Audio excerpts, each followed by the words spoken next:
আসসালামু আলাইকুম। আমন্ত্রণ জানাচ্ছি আরসি টিভি সংবাদে। আপনাদের সাথে আছি আমি সুমাইয়া। সুস্থ জীবন যাপনের জন্য পরিমিত ঘুম অত্যন্ত গুরুত্বপূর্ণ।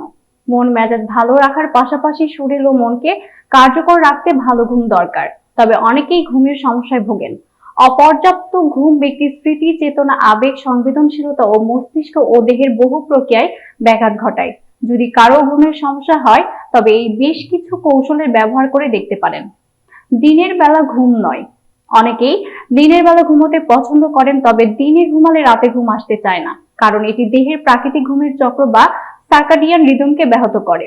তাই রাতে ভালো ঘুম চাইলে দিনে ঘুমানো থেকে বিরত থাকতে হবে। নির্দিষ্ট সময়ে ঘুম, একদিন 9টায়, পরদিন 10টায়, তো তারপর 12টায়, এভাবে ঘুমোতে গেলে ঘুমের স্বাভাবিক ছন্দে ব্যাঘাত ঘটে, ফলে ঘুম আসতে চায় না।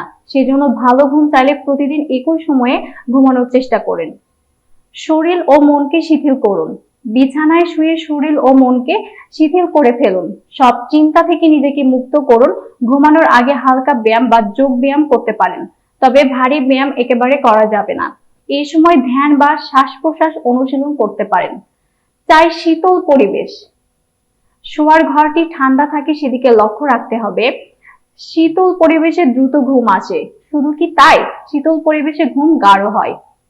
স্বাস্থ্যকর খাদ্যাভ্যাস, ঘুমানোর অন্তত 2 থেকে 3 ঘন্টা আগে রাতের খাবার শেষ করুন। ক্যাফেইন যেমন চা, কফি, চকলেট এবং চিনি জাতীয় খাবার সন্ধ্যার পর এড়িয়ে চলুন।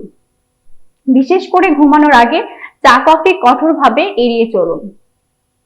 ইলেকট্রনিক ডিভাইস এড়িয়ে চলুন। ঘুমানোর 1 ঘন্টা আগে মোবাইল, ল্যাপটপ বা টিভির ব্যবহার বন্ধ করুন। এই ডিভাইসের নীল আলো ঘুমের ব্যাঘাত ঘটাতে পারে। চাইলে ঘুমানোর আগে বই পড়া বা নরম সুরের সঙ্গীত শোনা যেতে পারে।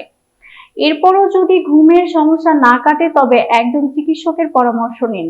মনে রাখবেন, চিকিৎসকের পরামর্শ ব্যতীত কোনো ধরনের ঘুমের ওষুধ সেবন করা যাবে না।